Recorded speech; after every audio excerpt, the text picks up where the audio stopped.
ഇനി കേരളീയ വഹാബികളും മൗദൂദികളും ആ ഖുർആനിന് കാണുന്ന ബഹുമാനം നിങ്ങൾക്ക് കേൾക്കണോ? ഞാൻ നേരത്തെ പറഞ്ഞു, അറബി നന്നായി അറിയുന്ന 6-ാം നൂറ്റാണ്ടിലെ ജനതയിലേക്ക് അഖുർആൻ അല്ലാഹു തആല അവതരിപ്പിക്കുമ്പോ അവർക്ക് വായിക്കാൻ യഥേഷ്ടമായി ഒരു ഗ്രന്ഥമാക്കി ആ ഖുർആനിനെ അല്ലാഹു കൊടുത്തിട്ടില്ല. റസൂലുള്ളാന്റെ നാവ് കൊണ്ട് വ്യാഖ്യാനിക്കണം. അങ്ങനെയുള്ള ഖുർആനിനെ കേരളത്തിലെ മുജാഹിദുകൾ പരിഭാഷപ്പെടുത്താൻ ഏൽപ്പിക്കുന്നത് ആരെ അറിയങ്ങള്? എം.എൻ. കാരശ്ശേരിനെ. ആരാണ് എം.എൻ. കാരശ്ശേരി? അല്ല സ്വർഗം തന്നാലും എനിക്ക് വേണ്ട എന്ന് പറയുന്ന ചിത്താന്തക്കാരൻ. ആ എം.എൻ. കാരശ്ശേരിയുടെ കയ്യിലേക്കാണ് അല്ലാഹു തആല അതിന്റെ ഖുർആൻ പരിഭാഷപ്പെടുത്താൻ മുജാഹിദും ജമാഅത്തും ഏൽപ്പിക്കുന്നത്. സത്യം പറഞ്ഞ കാരശ്ശേരി വരെ നെട്ടിപ്പോയി. മുജാഹിദിനോടും ജമാഅത്തിനോടും കാരശ്ശേരി പറയാണ്, എനിക്ക് അറബി അറിയില്ല, ഖുർആനും അറിയില്ല, അതുകൊണ്ട് ഞാൻ എങ്ങനെയാണ് പരിഭാഷപ്പെടുത്തുക? അറ്റാക്ക് ഉണ്ടായില്ല എന്നുള്ളൂ. അജ്ജാതി ബേജാറാണ് എം.എൻ. കാരശ്ശേരിക്ക് ഉണ്ടായത്. പിന്നെ എന്നെ അമ്പരിപ്പിച്ചുകൊണ്ട് ഒരു കാര്യം ഉണ്ടായെന്ന് വെച്ചാല്, മുജാഹിദിന്റെ പ്രധാനപ്പെട്ട ഒരു നേതാവായിരുന്നു നിലമ്പൂരിലെ ഡോക്ടർ എം ഉസ്മാൻ. അത് ഞാനുമായിട്ട് വളരെ ലോഹ്യമായിരുന്നു. അതേ ഒരിക്കൽ എന്നോട് പറഞ്ഞു, കാരശ്ശേരി ഒരു ഖുർആൻ പരിഭാഷ എഴുതണം. ഞാൻ പറഞ്ഞു, എനിക്ക് അറബി അറിയില്ല, ഞാൻ മതവും പഠിച്ചിട്ടില്ല, എന്താണ് ഡോക്ടർ ഈ പറയുന്നതെന്ന് ചോദിച്ചാൽ അദ്ദേഹത്തെ ഡോക്ടർ എന്നാണ് വിളിച്ചിരുന്നത്. എങ്ങനെ അറബി അറിയില്ല, മതവും പഠിച്ചിട്ടില്ല, അതുകൊണ്ട് ഞാൻ എങ്ങനെയാണ് പരിഭാഷപ്പെടുത്താന്ന് എം.എൻ. കാരശ്ശേരി തിരിച്ചു പറയുമ്പോഴെങ്കിലും ആ സാധുവിനെ വെറുതെ വിടണ്ടേ? പക്ഷേ വഹാബികൾ വിടുന്നില്ല. ഷെയ്ഖ് വിട്ടാലും മുരീദ് വിടൂല എന്നുള്ള വാശിയില് മൗലവി പറയണം, അതൊന്നും നിങ്ങൾക്ക് അറിയണ്ട, നിങ്ങൾക്ക് അറിയണ മാതിരി നിങ്ങളാണ്ട് എഴുതിയാൽ മതി. അവ എന്നോട് പറഞ്ഞു, അതൊക്കെ അത്ര മതി, നിങ്ങൾ അത് മനുഷ്യന് വായിക്കാവുന്ന നല്ല മലയാളത്തിൽ എഴുതിയാൽ മതി, അത് നിങ്ങൾ ചെയ്യണം എന്ന് പറഞ്ഞു. ഖുർആനിന്റെ പേരിൽ എം.എൻ. കാരശ്ശേരി മലയാളത്തിൽ ഒരു കഥ എഴുതിയാൽ അത് റബ്ബിന്റെ കലാമാകുമോ? ഇങ്ങനെയാണ് ഖുർആനിന്റെ പേരിൽ മുസ്ലിമീങ്ങളെ വഞ്ചിക്കുന്നത്. നോക്കാന്ന് പറഞ്ഞു. ഇത് കഴിഞ്ഞിട്ട് പിന്നെ ജമാഅത്തെ ഇസ്ലാമിയുടെ പ്രധാനപ്പെട്ട ഒരു പണ്ഡിതനും പ്രഭാഷകനുമാണ് ഷെയ്ഖ് മുഹമ്മദ് കാരക്കുന്ന്. ഞങ്ങൾ സുഹൃത്തുക്കളാണ്.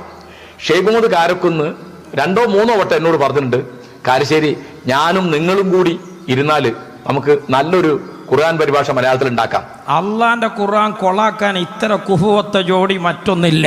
ഇബ്ലീസിന്റെ പോലും സഹായം ആവശ്യം ഉണ്ടായിക്കൊള്ളുന്നില്ല.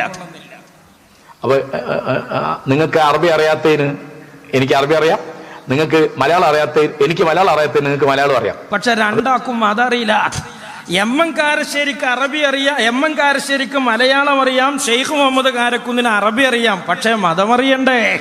അറബി നന്നായി അറിയാം. അറേബ്യൻ സാഹിത്യത്തിൽ ആടിത്തിമിർത്ത 6-ാം നൂറ്റാണ്ടുകാർക്ക് അനായാസം വായിക്കാൻ വിട്ടുകൊടുക്കാതെ ഹബീബായ തങ്ങളുടെ നുബുവത്തിന്റെ നാവുകൊണ്ട് നോക്കുകൊണ്ട് ജീവിതം കൊണ്ട് ഹബീബായ തങ്ങളിൽ വിശദീകരിക്കാൻ ഏൽപ്പിച്ച ഖുർആൻ, ആ ഖുർആൻ ആരെ കയ്യിലാ? കൊരങ്ങന്റെ കയ്യിൽ പൂമാല കൊടുക്കാണ്. ഞാൻ പറഞ്ഞു, ഷെയ്ഖ് അതേ എന്റെ സുഹൃത്താണ് കേട്ടോ. ഈ പരിഭാഷ എന്ന് പറയുന്നത് വെറും ഭാഷ അറിഞ്ഞ് ചെയ്യേണ്ട ഒരു കാര്യമല്ല. കറക്റ്റ്. ഭാഷ അറിഞ്ഞാൽ പരിഭാഷ പറ്റൂല. പരിഭാഷ കഴിഞ്ഞാൽ പോലും ഖുർആൻ പരിഭാഷപ്പെടുത്താൻ കഴിയില്ല. അത് അല്ലാഹുവിന്റെ കലാമാണ്. അതിന്റെ വ്യാഖ്യാനങ്ങളുടെ നിലപാടുകളുണ്ട്. നമ്മൾ തമ്മിൽ നിലപാട് കൊണ്ട് യോജിക്കൂല. അതായത് 921 ഞാൻ ചുരുക്കി പറയാണ്, വഹാബികൾ വന്നിട്ട് പറഞ്ഞു, നാളിതുവരെയുള്ള നാട്ടുകാർ മുഴുവൻ കുഫറിലാണ്. എന്താ കാരണം? അവർ മക്ബറിൽ പോണുണ്ട്, മൗലൂദ് ഓതുന്നുണ്ട്. 940 ജമാഅത്തെ ഇസ്ലാമി വന്നിട്ട് പറഞ്ഞു, സുന്നികൾ ഏതായാലും പുറത്തന്നെ, മുജാഹിദു അകത്തല്ല പുറത്താണ്. എന്താ കാരണം? സുന്നികൾ ജാറത്ത് പോയത് കൊണ്ടാണ് പുറത്തു പോയതെങ്കിൽ മുജാഹിദുകൾ പോലീസ് സ്റ്റേഷനിൽ പോയത് കൊണ്ടാണ് പുറത്തു പോയത്. കാരണം ഇസ്ലാമിക ഭരണമില്ലാത്ത പോലീസ് സ്റ്റേഷനിൽ മുസ്ലിം പോയാൽ സുന്നികൾ ജാറത്ത് പോകുന്നത് പോലെയാണ്.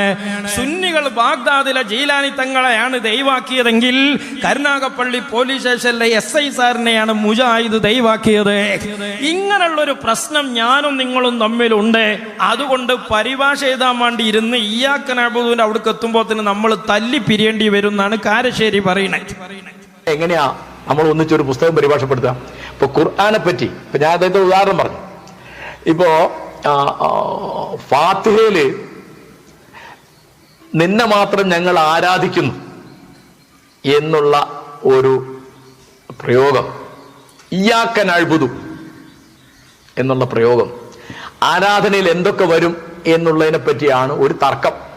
അപ്പം ഉമർ മൗലവിയും ജമാഅത്ത് എന്നുള്ള പ്രധാനപ്പെട്ട തർക്കതാണ്. അത് ആചാരാനുഷ്ഠാനങ്ങൾ മാത്രമല്ല, എല്ലാ തരത്തിലുള്ള കീഴൊതുങ്ങലും. അതായത് ജാറത്ത് പോണത് മാത്രമല്ല, പോലീസ് സ്റ്റേഷനിൽ പോണതും പ്രശ്നമാണ്. ജാറത്തിൽ പോകുന്നത് മാത്രമല്ല, പള്ളിക്കൂടത്തിൽ പോകുന്നതും പ്രശ്നമാണ്. സുഹൃത്തുക്കളെ, ഞാൻ അതിലേക്ക് വിശദീകരിച്ചു പോകല്ല. ഇവർ നമ്മളോട് പറയുന്ന ഖുർആനിന്റെ കഥ ഇങ്ങനെയാണ്. വിവരമുള്ള ഇമാമിയങ്ങൾ പഠിപ്പിച്ച ഖുർആനിൽ നിന്ന് വിവരദോഷികളായ ആളുകൾ പറയുന്ന വ്യാജങ്ങളിലേക്ക് മുസ്ലിമീങ്ങളെ കൊണ്ടുപോകലാണ്. അതുകൊണ്ടാണ് ഈ നാട്ടിലെ മുസ്ലിം ഉലമാക്കൾ പറഞ്ഞത് വഹാബികളുടെ ഖുർആൻ അത് വ്യാജമാണ്, അവരുടെ പരിഭാഷകൾ തോട്ടിലെറിയേണ്ടതാണ്, ഇസ്ലാമുമായി അതിന് ബന്ധമില്ല. അവസാനം എന്തായി? CN അഹമ്മദ് മൗലവിയുടെ ഖുർആൻ പരിഭാഷ മുസ്ലിമിന്റെ കൈ കൊണ്ട് ഇല കൂട്ടി തൊടാതെ പറ്റൂല എന്ന് മനസ്സിലായി. ഇപ്പൊ നിങ്ങൾക്ക് കേൾക്കണോ? അമാനി മൗലവിന്റെ ഖുർആൻ പരിഭാഷ ബുഖാരി മുസ്ലിം പോലെ വഹാബികൾക്ക് സ്വീകാര്യമായിരുന്നു. പക്ഷെ ആള് മരിച്ചുപോയി. കുറച്ചു കാലം കഴിഞ്ഞ് മുജാഹിദുകൾ പല ഗ്രൂപ്പുകളായി തല്ലി 10-18 തൗഹീദായി. അപ്പൊ അമാനി മൗലവിന്റെ ഖുർആൻ പരിഭാഷന്റെ ഒരു പേജിലെ തൗഹീദ് ഒരു ഗ്രൂപ്പിന് അനുകൂലമാണ്, തൊട്ടടുത്ത പേജിലെ തൗഹീദ് മറ്റൊരു ഗ്രൂപ്പിന് അനുകൂലമാണ്. ഇങ്ങനെ നെഗറ്റീവ് പോസിറ്റീവ് സമ്മിശ്രമായി കളിയാടിയ അമാനി മൗലവിന്റെ ഖുർആൻ പരിഭാഷ കൊണ്ട് മുജാഹിദ് തോറ്റുപോയി. അങ്ങനെയാണ് ഈ അടുത്ത ദിവസം ഒരു പരസ്യം, അമാനി മൗലവിന്റെ ഖുർആൻ പരിഭാഷ നമ്മൾ പുനഃപ്രസിദ്ധീകരിക്കുകയാണ്. പുനഃപ്രസിദ്ധീകരിക്കുന്നത് കൊള്ളാം, പക്ഷെ ഈ മരിച്ചുപോയ മനുഷ്യനെ എഴുതിയതൊക്കെ അവിടുന്ന് മാറ്റിയിട്ട് ഇവലെ വകയിൽ ചേർക്കാൻ പാടുണ്ടോ? അങ്ങനെ പരസ്യം നിങ്ങൾക്ക് ആർക്കൊക്കെ എന്തൊക്കെ ആ പരിഭാഷയിൽ എഴുതി ചേർക്കേണ്ടതായി അഭിപ്രായമുണ്ടോ എന്നാ അതൊക്കെ എഴുതി തരണം, അടുത്ത പരിഭാഷയിൽ ഉണ്ടാകുന്നതാണ്. മാള് മരിച്ചുപോയില്ലേ, എബൽക്ക് എന്തു എഴുതി ചേർക്കാലോ? ഇങ്ങനെ പരിഭാഷകളെ കൊണ്ട് അവസാനം വഹാബികൾ തന്നെ ബുദ്ധിമുട്ടിയപ്പോ എന്തായിരുന്നോ പണ്ട് നമ്മളെ ഉലമാക്കൾ പറഞ്ഞത്, അത് തന്നെയാണ് ഇപ്പൊ ഈ അടുത്ത ദിവസം ഹുസൈൻ സലഫി പറഞ്ഞത്. പരിഭാഷ നോക്കിയിട്ടല്ല ഖുർആൻ മനസ്സിലാക്കേണ്ടത്. ഇനി നമ്മൾ മനസ്സിലാക്കേണ്ടത് എന്താണ്? ആ ഖുർആനിനെയും ഹദീസിനെയും ഒരു ഭാഗത്ത് അങ്ങനെ നിവർത്തി വെച്ചിട്ട് ഒരു ഡിക്ഷണറി വെച്ചിട്ടാണോ അതിനെ നമ്മൾ മനസ്സിലാക്കേണ്ടത്? ഖുർആനിന്റെ ആയത്ത് എങ്ങനെയാണ് നമ്മൾ മനസ്സിലാക്കേണ്ടത്? ഹദീസുകൾ എങ്ങനെയാണ് നമ്മൾ മനസ്സിലാക്കേണ്ടത്? അതേതെങ്കിലും ഒരു പരിഭാഷ നോക്കിയിട്ട് പഠിക്കേണ്ടതല്ല. കറക്റ്റ്. ഇതാണ് അസം മുസ്ലിയാർ പറഞ്ഞത്, ഇതാണ് നമ്മുടെ ഉലമാക്കൾ പറഞ്ഞത്. ഇപ്പറഞ്ഞതിനെയാണ് ഇവിടെയുള്ള മുസ്ലിമീങ്ങളെ ഖുർആനിൽ നിന്ന് മുസ്ലിയാക്കന്മാരെ അകറ്റി എന്ന് പ്രചരിപ്പിച്ചത്. ഇതിന്റെ പേരിലാണ് നമുക്ക് ഖുർആൻ അറിയൂല എന്ന് വഹാബികൾ പ്രചരിപ്പിച്ചത്. മുസ്ലിമീങ്ങളെ, നമ്മൾ ഖുർആൻ അറിയുന്നവരാണ്, നമ്മൾ ഖുർആൻ വായിച്ചവരാണ്, നമ്മൾ ഖുർആൻ മനസ്സിലാക്കിയവരാണ്. എവിടെന്നാണ് നമ്മൾ ഖുർആൻ വായിച്ചത്? സിറാത്തല്ലദീന അൻഅംത അലൈഹിം ഗൈരിൽ മഗ്ലൂബി അലൈഹിം വലദ്ദാല്ലീൻ. ഇതിനെപ്പറ്റി മൗലവി ഇവിടുന്ന് പറയണേ, ചില ആളുകൾ ഖുർആനിനെ വെറും മന്ത്രിച്ചൂതാനുള്ളതാക്കി, ചില ആളുകൾ ഖുർആനിനെ വെറും ഊതിക്കട്ടുള്ളതാക്കി, ആ ഖുർആനിന്റെ അർത്ഥം പഠിപ്പിച്ചു കൊടുത്തില്ല. കേവല പാരായണത്തിന് മാത്രമുള്ള ഗ്രന്ഥമാക്കി ഈ ഖുർആനിനെ ചില ആളുകൾ അതിനെ മാറ്റിവരുത്തിയപ്പോൾ ഇല്ല, ഖുർആൻ പാരായണം ചെയ്യൽ വളരെ അത്യാവശ്യമാണ്. ഒരു ദിവസം 5 പ്രാവശ്യമെങ്കിലും പാരായണം ചെയ്തിട്ടില്ലെങ്കിൽ അപകടമാണ് എന്ന് നമ്മൾ പറഞ്ഞിട്ടുണ്ട്. ചില ആളുകൾ എഴുതിക്കെട്ടാനും കലക്കി കുടിക്കാനും മരിച്ചെടുത്ത് ഓതാനും മാത്രമുള്ള എന്തോ ചില സവിശേഷതയുള്ള വചനങ്ങൾ മാത്രമാക്കി ഖുർആൻ സവിശേഷതയുള്ളതാക്കിയിട്ടുണ്ട് നമ്മളെ, മന്ത്രിച്ചൂതി കെട്ടാനുള്ളതാക്കിയിട്ടുണ്ട് നമ്മളെ, ഊതി കുടിക്കാനുള്ളതാക്കിയിട്ടുണ്ട് നമ്മളെ. കാരണം അത് സവിശേഷമായ ഗ്രന്ഥമാണ്. പക്ഷെ അതിന് മാത്രമുള്ളതാക്കിയിട്ടില്ല. അതിനാണെങ്കിൽ നമ്മളെ പള്ളി ദർസിൽ തഫ്സീർ ഉണ്ടാകുമോ? ഈ ആലിമീങ്ങൾ മുഴുവൻ കേരളത്തിൽ ലോകത്തെവിടെയും ഇല്ലാത്ത വിധം വളർന്നു പന്തലിച്ച് നിൽക്കുന്നത് ഈ ഉമ്മത്ത്, ഈ സമുദായത്തെ ഖുർആൻ പഠിപ്പിച്ചത് കൊണ്ടല്ലേ. പക്ഷെ കാരശ്ശേരിന്റെയൊക്കെന്നും CN അഹമ്മദ് മൗലവിന്റെയൊക്കെന്നുള്ള അഖുർആൻ ഈ ഉമ്മത്തിന് വേണ്ട എങ്കിൽ മറ്റു ചില ആളുകൾ ആ വിശുദ്ധ ഖുർആനിന് സ്വന്തമായ വ്യാഖ്യാനങ്ങൾ നൽകി പ്രവാചകാധ്യാപനങ്ങളെ തൽക്കാലം മാറ്റിവെച്ച് ഖുർആനിക വചനങ്ങളെ തങ്ങളുടെ താല്പര്യങ്ങൾക്കനുസരിച്ച് വളച്ചുകെട്ടി കൊണ്ടുപോയിട്ട് അത് ശരിയാണ്. അതാണ് വഹാബികളും മൗദൂദികളും ഈ നാട്ടിൽ ചെയ്തത്. അന്ധവിശ്വാസങ്ങളെയും എല്ലാ അനാചാരങ്ങളെയും എല്ലാ തെറ്റായ പ്രവണതകളെയും വിശുദ്ധ ഖുർആന്റെ അടിസ്ഥാനത്തിൽ തെളിവുള്ളതാണ് എന്ന് വരുത്തി തീർക്കാൻ ശ്രമിച്ചുവെങ്കിൽ ഇനി അയാൾ പറയുന്നത് ഖുർആൻ പാരായണം ചെയ്താൽ പ്രതിഫലമുണ്ട്, അർത്ഥമറിയാതെ പാരായണം ചെയ്താലും പ്രതിഫലമുണ്ട്. അതല്ലേ മഹാനായ ഹസൻ മുസ്ലിയാർ പണ്ടു പറഞ്ഞത്, ഫാത്തിഹയുടെ അർത്ഥമറിയലല്ല നിർബന്ധം, ഒരാൾ അർത്ഥമറിയാതെ ഫാത്തിഹ ഓതിയാലും പ്രതിഫലമുണ്ട്. ഈ ക്ലിപ്പിന്റെ തന്നെ ബാക്കിയിൽ അയാൾ പറയാണ്, അലിഫ് ലാം മീം എന്നോതിയാൽ അലിഫ് ഒരക്ഷരമാണ്, അക്ഷരത്തിന് പ്രത്യേക അർത്ഥം ഉണ്ടാവില്ല. അലിഫ് എന്നോതിയാലും പ്രതിഫലമുണ്ട്, ലാം എന്നോതിയാലും പ്രതിഫലമുണ്ട്, മീം എന്ന അക്ഷരത്തിനും പ്രതിഫലമുണ്ട്. ഇവിടെയാണ് ശരിയായ കാഴ്ചപ്പാടിനെ നാം തിരിച്ചറിയേണ്ടത്. വിശുദ്ധ ഖുർആൻ കേവല പാരായണം മാത്രമല്ല, പാരായണം പ്രധാനമാണ്, യാതൊരു കുറവുമില്ല പാരായണത്തിന്റെ മഹത്വത്തിന് എന്ന കാര്യം നാം വിസ്മരിക്കുന്നില്ല. പ്രവാചകൻ പറഞ്ഞുവല്ലോ, ഒരക്ഷരം ഓതിയാൽ 10 പുണ്യമാണ് ഏറ്റവും ചുരുങ്ങിയത് ലഭിക്കുക. വിശുദ്ധ ഖുർആനിലെ ഒരക്ഷരം ഓതിയാൽ, അലിഫ് എന്ന ഒരക്ഷരം പാരായണം ചെയ്താൽ ഏറ്റവും ചുരുങ്ങിയത് 10 പ്രതിഫലമുണ്ട് എന്നാണ്. അതേ ഖുർആനിന്റെ പദാനുപാത അർത്ഥം അറിഞ്ഞില്ലെങ്കിലും പാരായണം ചെയ്യുന്നവർക്ക് പ്രതിഫലമുണ്ട്. ഇതു പറഞ്ഞ പണ്ഡിതന്മാരെയാണ് ഇവർ ഖുറാഫികളാക്കിയത്. ഇതു പറഞ്ഞതിന്റെ പേരിലാണ് നമുക്ക് ഖുർആൻ അറിയൂലാന്ന് ഇവർ പറഞ്ഞത്. അതും പറഞ്ഞുകൊണ്ടാണ് നമ്മുടെ മുമ്പിലേക്ക് അവർ ഖുർആൻ എന്ന വ്യാജേന പ്രത്യക്ഷപ്പെട്ടത്.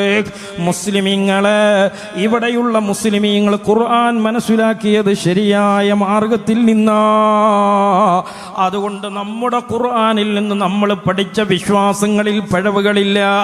നമുക്ക് തന്നെ 10 കൊല്ലം കഴിയുമ്പോൾ അത് തിരുത്തി പറയേണ്ടത് വന്നിട്ടില്ല. അള്ളാഹുവിന്റെ ഖുർആനിലെ ഏറ്റവും പ്രധാനപ്പെട്ട പ്രമേയം അള്ളാഹുവിനെ കുറിച്ചല്ലയോ മുസ്ലിമീങ്ങളെ? ആ അള്ളാനെ എങ്ങനെയാണ് നമ്മൾ വിശ്വസിക്കേണ്ടത്? ഖുൽ നബിയെ അങ്ങ് പറഞ്ഞു കൊടുക്കണം, ഹുവല്ലാഹു അഹദ്, അല്ലാഹു ഒരുവനാണ്, അല്ലാഹു സമദ്, അല്ലാഹു നിരാശ്രയനാണ്. ഇടങ്ങളെയോ സ്ഥലങ്ങളെയോ സമയങ്ങളെയോ അവയവങ്ങളെയോ ഇരിപ്പിടങ്ങളെയോ അല്ലാഹ് ആശ്രയിക്കുന്നില്ല. ലം യലിദ് വലം യൂലദ് വലം യകുൽ ലഹു കുഫുവൻ അഹദ്. സർവാർത്ഥത്തിലും ജനങ്ങളിൽ നിന്ന്, സൃഷ്ടികളിൽ നിന്ന്, ചരാചരങ്ങളിൽ നിന്ന് യജമാനനായ അല്ലാഹു വ്യത്യസ്തനാണ്. ഇതല്ലേ ഞാനും നിങ്ങളും വിശ്വസിക്കുന്ന അല്ലാഹു? ഇതല്ലേ നമ്മുടെ പൂർവ്വപിതാക്കൾ വിശ്വസിച്ച അല്ലാഹു? ഈ വിശ്വാസമല്ലേ അടുത്ത തലമുറയിലേക്ക് നമുക്ക് പരിചയപ്പെടുത്താനുള്ളത്? എന്തുകൊണ്ട് ഇത് അല്ലാഹുവിന്റെ ഖുർആനിലെ ആശയമാണ്, സിറാത്തുൽ മുസ്തഖീമിലൂടെ പകർന്നു കിട്ടിയ ആശയങ്ങളാണ്. എന്നാൽ ഈ സ്വന്തമായി ഖുർആൻ ഓതാൻ വന്ന ആളുകളുണ്ടല്ലോ, ഇവിടെ വന്നിട്ട് നിങ്ങൾക്ക് അള്ളാനെ പറ്റി വല്ലതും മനസ്സിലായോ? എന്തോ ഒരു മോശമായിട്ട് ഞങ്ങൾ അള്ളാനെ മനസ്സിലാക്കിയത് എന്നൊക്കെ ഔലിയാക്കളുമായി ബന്ധപ്പെട്ട നമ്മുടെ വിശ്വാസത്തെ കുതിര കയറാൻ ഹുസൈൻ സലഫി ഇവിടെയുള്ള മുസ്ലിമീങ്ങളോട് ചോദിച്ചില്ലേ? ഞങ്ങൾ അള്ളാഹുവിനെ മനസ്സിലാക്കിയത് കൃത്യമായിട്ടാണ്. എന്നാൽ വഹാബികൾ അള്ളാനെ മനസ്സിലാക്കിയ കോലം ഒരുപാടുണ്ട്. ചെറിയ രീതിയിൽ ഇവരുടെ വിശ്വാസത്തിന്റെ പൊള്ളത്തനമറിയാൻ ഞാൻ ഒറ്റ വാക്കിൽ പറഞ്ഞു പോകുകയാണ്. കേരളീയ വഹാബികളുടെ ആദ്യ നേതാവായ വക്കം മൗലവി, ആ വക്കം മൗലവിയുടെ ഒരു പുസ്തകം നിങ്ങൾക്ക് സ്ക്രീനിൽ കാണാം. ആ പുസ്തകത്തിൽ വക്കം മൗലവി പറയുന്നത്, അല്ലാഹു സുബ്ഹാനഹു വ തആല ഏതെങ്കിലും ഒരു സ്ഥലത്ത് ഇരിക്കുകയാണ് എന്ന് പറയാൻ പാടില്ല. അള്ളാഹുവിനെ അർശും കുർശും കടലും കരയും ഭൂമിയും ആകാശവും ഒക്കെ ഒരുപോലെയാണ്. ഇതൊക്കെ ഉണ്ടാകുന്നതിന്റെ മുമ്പും അള്ളാഹു ഉള്ളവനാണ്. ഇത് മുഖ്യധാര മുസ്ലിമീങ്ങളുടെ ശരിയായ വിശ്വാസമാണ്. എന്നാൽ മുസ്ലിമീങ്ങളെ, ഇത് വഹാബികളുടെ ആദ്യകാല നേതാവാണ്.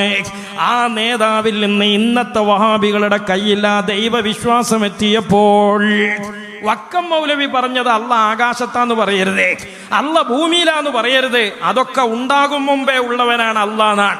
എന്നാൽ ഇന്നത്തെ മൗലവി വന്നിട്ട് പറയാണ് അല്ലാ ആകാശത്തിരിക്കുകയാണ്. എന്താണ് അതിന്റെ തെളിവ്? അതുകൊണ്ടല്ലേ നമ്മൾ ദ്വാരക്കുമ്പോ മുകളിലേക്ക് കൈ ഉയർത്തുന്നത് എന്നാണ്. അള്ളാഹ് ആകാശത്തിലായതുകൊണ്ട് എങ്ങനെ? അല്ലെ പിന്നെ എല്ലായിടത്തിലും ഇങ്ങനല്ലേ? ഇങ്ങനെ ഇങ്ങനെ ഇങ്ങനെ ആർക്കും മനസ്സിലാവും?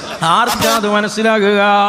പള്ളിന്റെ മിഹ്റാബിന് മുകളിൽ ഒരു ദ്വാരുണ്ടാകും, ഓട്ട. മിഹ്റാബിന്ന് മൗലിയാര് ദ്വാരക്കുമ്പോ ഇജാബത്ത് ചാക്ക് കെട്ടി ഇറക്കാനാന്ന് മൗലവിമാര് പറയുമെന്നറിയില്ല. അള്ളാഹ് ആകാശത്തായതുകൊണ്ട് അത്രേ കൈ ഉയർത്തുന്നത്. ഇത് വിശ്വസിക്കാനാണ് മുസ്ലിമീങ്ങളെ നമ്മളെ വഹാബികൾ ക്ഷണിക്കുന്നത്. ഈ വിശ്വാസം ഇവരുടെ തന്നെ നേതാവായ വക്കം മൗലവി വിശ്വസിച്ചിട്ടില്ല. ഇനി നിങ്ങൾ നോക്കേ, KNM എന്ന് പറയുന്ന പിളർപ്പിന്റെ മുമ്പുള്ള മുജാഹിദുകൾ പ്രസിദ്ധീകരിച്ച പരിഭാഷയാണ് അമാനി മൗലവിയുടെ ഖുർആൻ പരിഭാഷ. അതിന്റെ കോപ്പിയാണ് നിങ്ങൾ കാണുന്നത്. അർ-റഹ്മാനു അലൽ അർശി ഇസ്തവാ,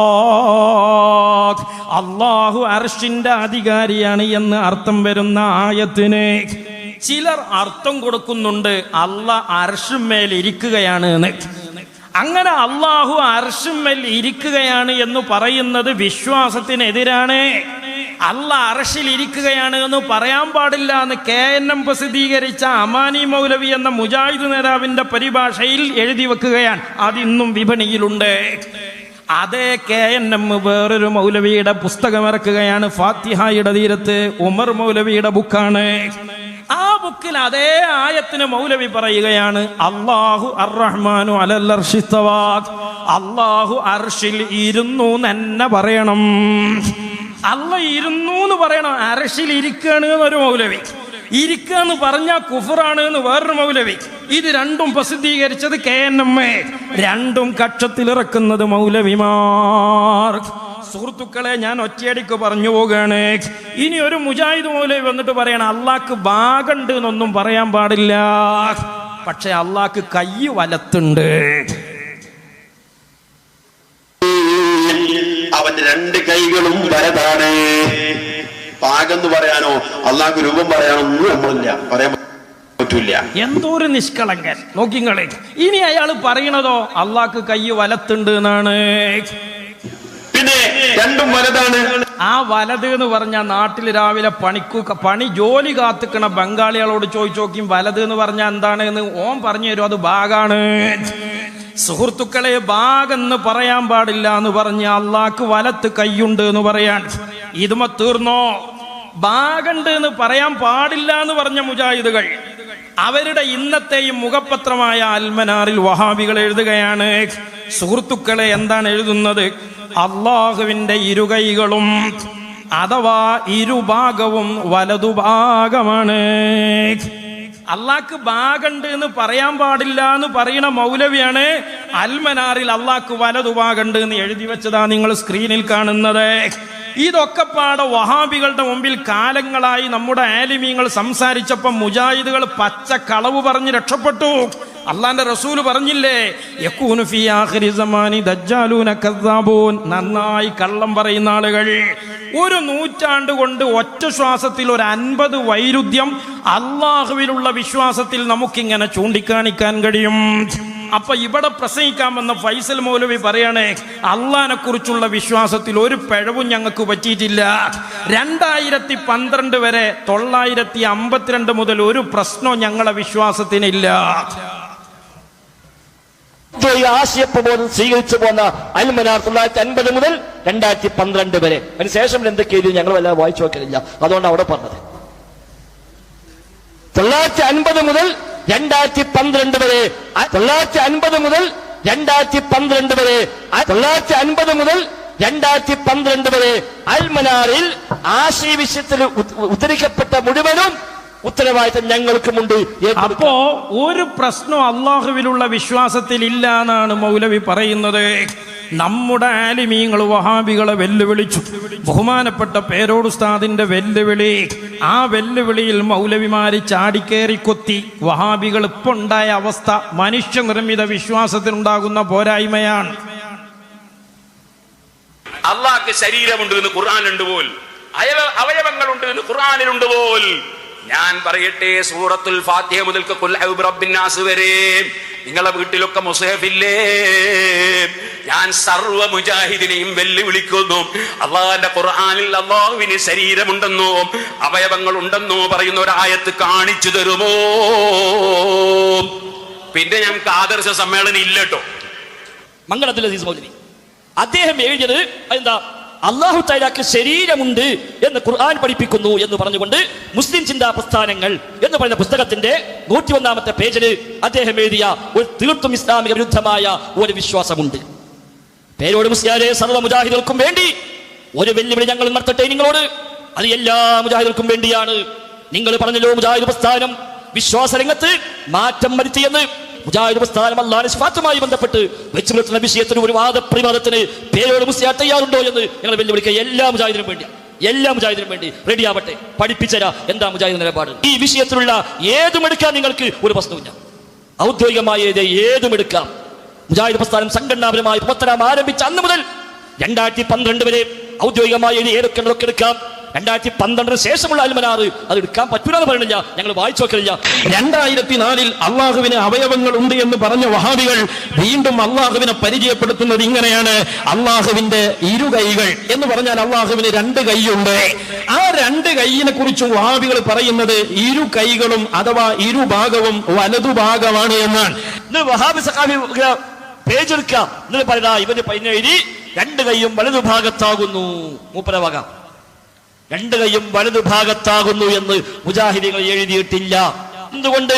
ഭാഗം എന്നത് അള്ളാഹിനെ കുറിച്ച് പറയാൻ പാടില്ല. ഫൈസൽ മൗലവി മറുപടി പറയണം. എന്താ? അൽമനാറിൽ നിങ്ങൾ അള്ളാഹുവിന് ഭാഗമുണ്ട് എന്ന് തന്നെ പറഞ്ഞിട്ടുണ്ട്. 2004 അൽമനാറിൽ വഹാബികൾ പറയാണ് അള്ളാഹുവിന്റെ ഇരുകൈകളും അഥവാ ബ്രാക്കറ്റിൽ ഇരുഭാഗവും. നിങ്ങൾ നോക്ക്, അള്ളാഹുവിന് കൈയുണ്ട് എന്ന് മാത്രമല്ല പറഞ്ഞത്, വലത്തുണ്ട് എന്നുമല്ല പറഞ്ഞത്, വലതു ഭാഗത്തുണ്ട് എന്നാണ്. എങ്കിൽ ഈ അൽമനാർ കക്ഷത്തിലിറക്കി നടന്ന വഹാബികളെ ഒന്നുകൂടി പൊന്നാനിയിൽ കൊണ്ടുപോകണ്ടേ? 1950 മുതൽ 2012 വരെ അൽമനാറിൽ ആശയവിഷയത്തിൽ ഉദ്ധരിക്കപ്പെട്ട മുഴുവനും ഉത്തരവാദിത്തം ഞങ്ങൾക്കുമുണ്ട്, ഏറ്റെടുക്കാം ഞങ്ങൾ.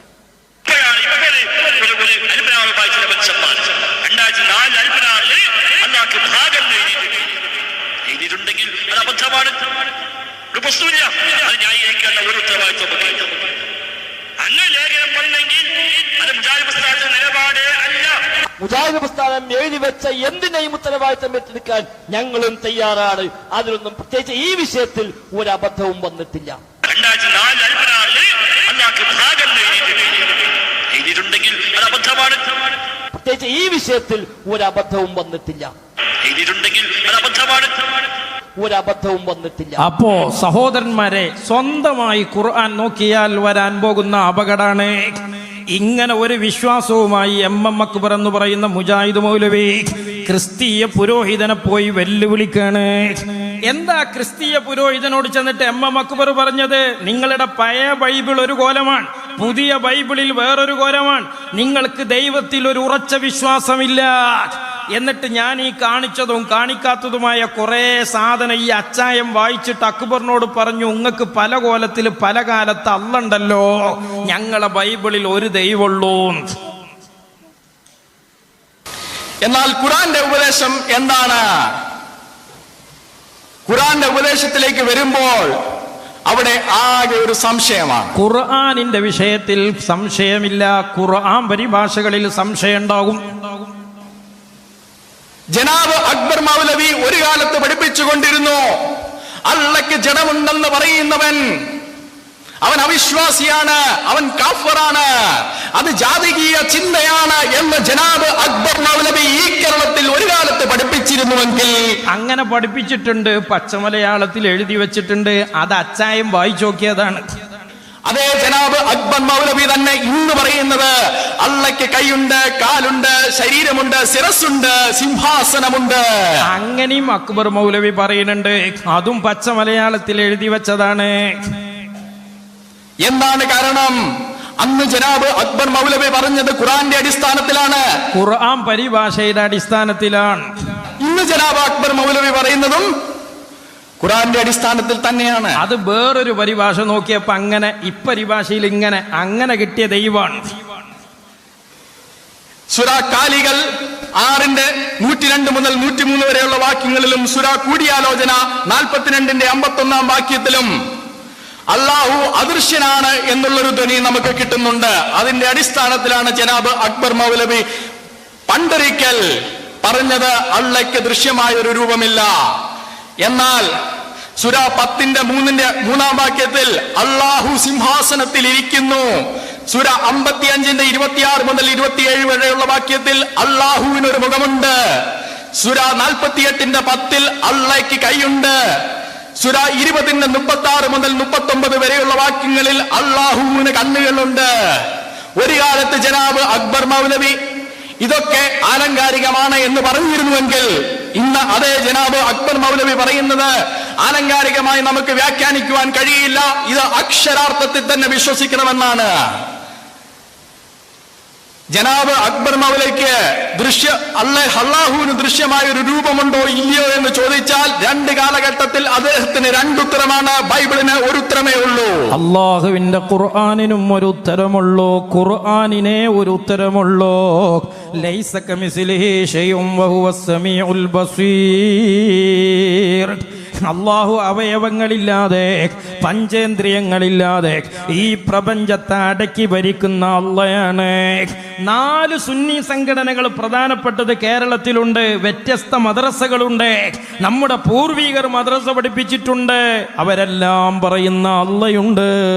വല്ലാഹു മൗജൂദുൻ ഖദീമുൻ ബാഖി മുഖാലിഫുൽ ലിൽ ഖൽഖി ബിൽ ഇത്ലാഖി. മുസ്ലിമീങ്ങളെ, അള്ളാഹുവിലുള്ള വിശ്വാസം പോലും ശരിയായി സമൂഹത്തിന്റെ മുമ്പിൽ പറയാൻ കഴിയാത്ത വഹാബികൾ മൈനാഗപ്പള്ളിയിൽ വന്നിട്ട് നമ്മളോട് ചോദിക്കണേ, ഏതാ നിങ്ങളെ റബ്ബ്? ഇത് കണ്ണാടിന്റെ മുമ്പിൽ ചോദിക്കേണ്ടതാണ്. ഹുസൈൻ സലഫി ഇവിടുത്തെ പ്രസംഗത്ത് പറയണേ, നിങ്ങളുടെ റബ്ബ് ഏതാണ്? റബ്ബിനെ കുറിച്ച് നിങ്ങൾക്ക് മനസ്സിലായിക്കണോ? നമുക്ക് റബ്ബിനെയും മനസ്സിലായി, ഔലിയാക്കളെയും മനസ്സിലായി, ഇയാൾക്ക് രണ്ടും മനസ്സിലായില്ല. അതുകൊണ്ട് നമ്മളോട് ചോദിക്കുക, നിങ്ങൾക്ക് റബ്ബ് മനസ്സിലായിക്കണോ? ആരാ നിങ്ങളെ റബ്ബ്? എന്റെ റബ്ബിനെ കുറിച്ച് എനിക്ക് എന്തറിയാം? ഞങ്ങൾക്കറിയാം, നിങ്ങൾക്കറിയില്ല. ആരാണ് എന്റെ റബ്ബ്? ആ റബ്ബിലേക്ക്, സൃഷ്ടാവിലേക്ക് മടങ്ങണം എന്നല്ലേ നമ്മുടെ പ്രമേയം? അതെ, ഇവിടെ നിങ്ങൾ ജനങ്ങളോട് പറഞ്ഞത് അള്ളാഹുവിലേക്ക് മടങ്ങണമെന്നാണ്. ഞങ്ങൾ മടങ്ങേണ്ടത് 2000 മോഡൽ വഹാബി ദൈവത്തിലേക്കാണോ, 2004 ദൈവത്തിലേക്കാണോ, 950കളിൽ നിങ്ങൾ പറഞ്ഞ വിശ്വാസത്തിലേക്കാണോ?